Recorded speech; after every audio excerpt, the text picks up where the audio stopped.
हम अपना एक झूठ नहीं छोड़ना चाहते।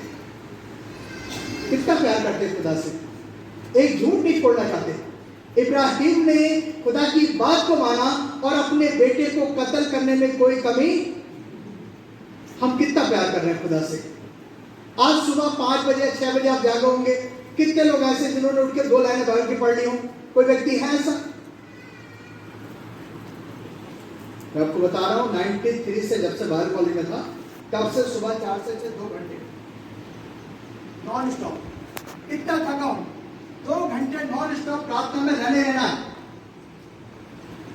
आप यदि दुखी हैं, बीमार हैं, परेशान हैं, आपने उठ के किसी का फोन तो जरूर उठाया होगा, कॉल आई होगी तो नहीं आई होगी, किसी का मैसेज जरूर पढ़ा होगा आपने व्हाट्सएप पे, नहीं तो आप फेसबुक चला रहे हैं, फेसबुक आपने जरूर देखा होगा कि आपको 2 मिनट बाइबल पढ़ने के लिए टाइम नहीं था, या 2 मिनट घुटने टेक के बगैर से हाथ जोड़ के अनुग्रह कर दुआ करने का टाइम नहीं था।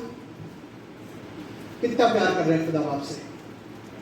भविष्य का वचन बता रहा है इब्राहिम ने अपने बेटे को कत्ल करने में कोई कमी।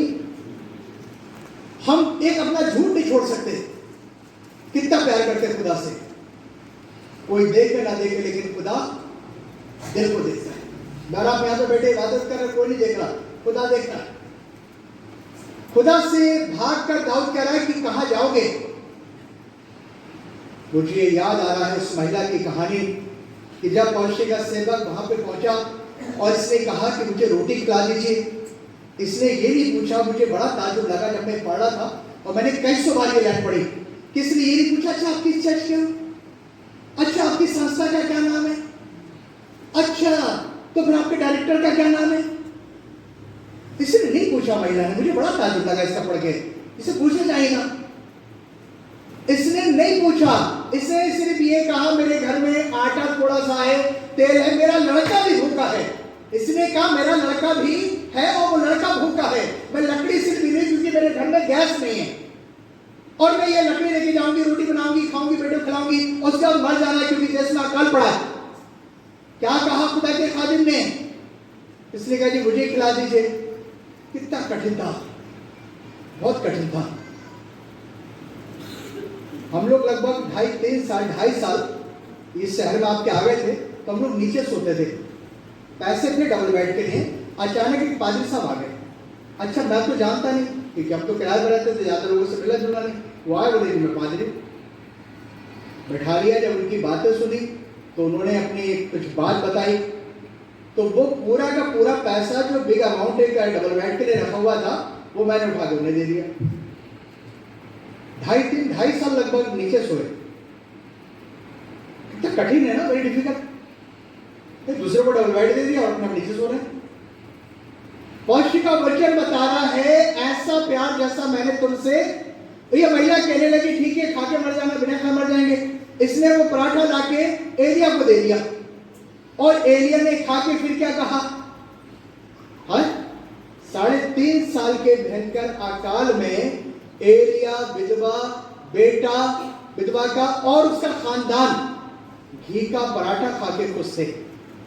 जब मुझसे पादरी लोग कहते थे हम तो बड़े परेशान हैं, मैं कहता तुम दोबारा ट्रेनिंग पे जाओ या फिर दोबारा घुटने टेक के दुआ करो, गुनाहों से माफी मांगो, क्योंकि तुम पादरी नहीं हो।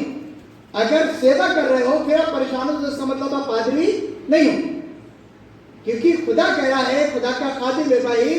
जब ये वाली लाइन तो उसने कहा बेटे चल, खुदा खुद का खुद इंतजाम करेगा। आप खुदा के सेवक नहीं है, खुदा की आज्ञा को आप अपनी जिंदगी में मान ही नहीं रहे। अगर मान रहे हैं तो सुनिएगा खुदावंद आपके लिए क्या करेगा, पढ़ेगा। अगर आप प्यार कर रहे हैं, मलाकी की किताब 3 अध्याय का 11 पद सुनिएगा। जब आप आपस में प्यार कर रहे हैं, खुदा की बातों को मान रहे हैं तो खुदा आपकी जिंदगी, आपके जीवन के लिए क्या करेगा। एक लास्ट लाइन पढ़वा के खत्म करूंगा, सुनिएगा ध्यान से क्या लिखा जी। 3 का 11 सुनिएगा ध्यान से क्या लिखा है। 3 का 11-12 ठीक क्या कह रहा खुदा का कलाम जी। बड़े परेशान हैं जी, बड़े बीमार हैं जी, बड़े दुखी हैं। भजन संहिता 91 खुदा का कलाम कह रहा है इसलिए कोई विपत्ति तुझ पर ना पड़ेगी। आपस में प्यार करोगे, खुदा की बातों को मानोगे। खुदा कह रहा मैं तुम्हारे लिए नाश करने वालों को क्या करूंगा, भुड़कूंगा कि वो तुम्हारी खेती की उपज नाश ना करे और तुम्हारी दाखलताओं के फल कच्चे ना गिरेंगे। अगले लाइन में सारी जातियां तुम्हें धन्य कहेंगी फिर अर्ली लाइन में, क्योंकि तुम्हारा घर, बाइबल में लिखा तुम्हारा देश, लेकिन सही ट्रांसलेट, क्योंकि तुम्हारा घर एक मनोहर घर होगा। हस्बैंड की वाइफ से नहीं पड़ती, वाइफ के हस्बैंड से नहीं पड़ती,